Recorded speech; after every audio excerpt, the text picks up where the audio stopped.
the Atlantic Ocean off Cape Canaveral. July 1961. A small silver capsule bobs in the swells, and inside it sits the second American ever to fly in space. His mission is complete. It was nearly perfect. The rescue helicopters are hovering a few meters away. He is lying back in his couch, minding his own business, waiting for his ride. Then he hears a dull thud. The escape hatch, held shut by 70 bolts, blows off the side of the spacecraft on its own, and the sea comes in over the sill. In the next 5 minutes, his capsule will sink 3 miles to the bottom of the Atlantic, and he will nearly go down with it, drowning in plain sight of his rescuers, while every camera assumes he is fine. This is Thin Margins, Episode 3. The strange, unfinished mystery of the hatch that fired itself, and the pilot who spent 40 years getting the blame. Rewind to that morning. America had exactly 15 minutes of human spaceflight experience. One suborbital hop by Alan Shepard, 10 weeks earlier. The Soviets had already put a man in full orbit. Flight 2 belonged to Virgil Grissom, called Gus by everyone who knew him. A 35-year-old Air Force test pilot from Indiana, quiet, compact, and unglamorous, with 100 combat missions over Korea behind him. His capsule carried 2 upgrades: a big new window, so the pilot could actually see, and a brand new escape hatch. The old hatch was bolted on and took minutes to open. The new one was rimmed with explosive cord. Press one plunger, and 70 bolts sheared at once, so a crew could get out of a burning or sinking spacecraft in seconds. It was a safety device. Hold that thought. He named the capsule Liberty Bell 7, and painters even gave it a white crack, like the real bell in Philadelphia. Nobody saw the joke coming. Liftoff came just after 7 in the morning, on a slim Redstone rocket. The flight was a textbook. Grissom rode the booster up through 6 times the force of gravity, then coasted over the top of a long arc, 190 kilometers above the Earth. For 5 minutes, he was weightless. Through the new window, he could see the Cape, the banks of clouds, the curve of the world. He fired his retro rockets, took 11 times gravity on the way down, and splashed into the Atlantic about 500 kilometers downrange, close enough to target that the helicopters were overhead within 2 minutes. 15 minutes and 37 seconds in the air, and almost nothing worth writing up. The machine had flown beautifully.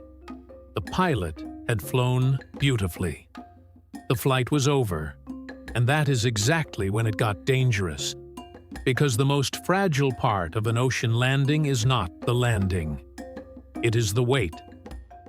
Inside the bobbing capsule, Grissom worked his checklist. He took off his helmet. He rolled up the rubber neck dam on his suit, a collar that keeps the ocean out if you end up swimming.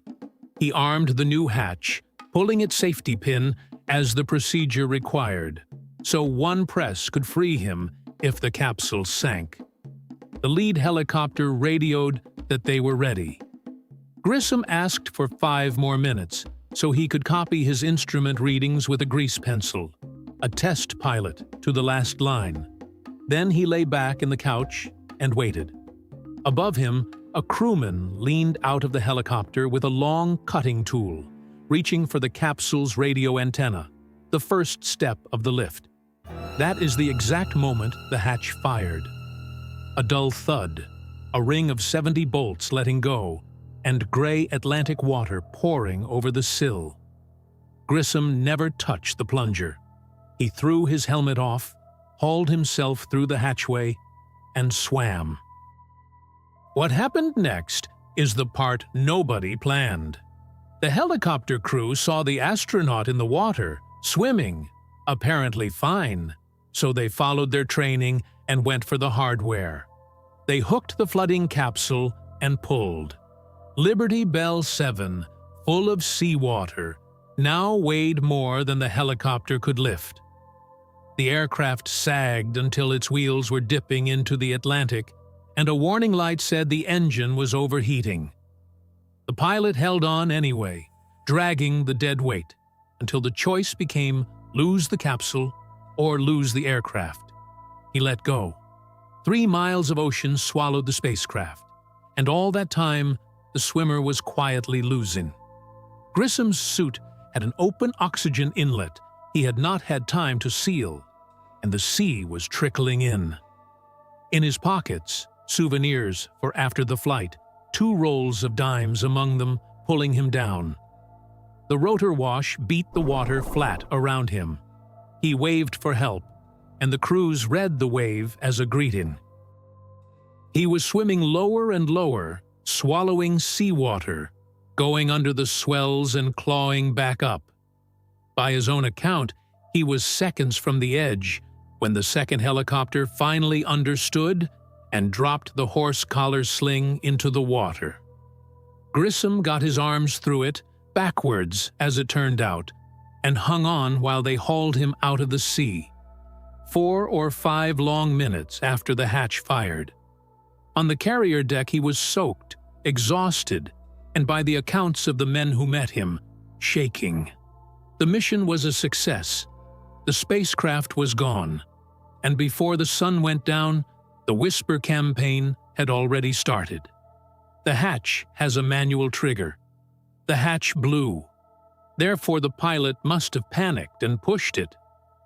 Grissom said, under oath and for the rest of his life, that he was lying in the couch, minding his own business, when it simply went off.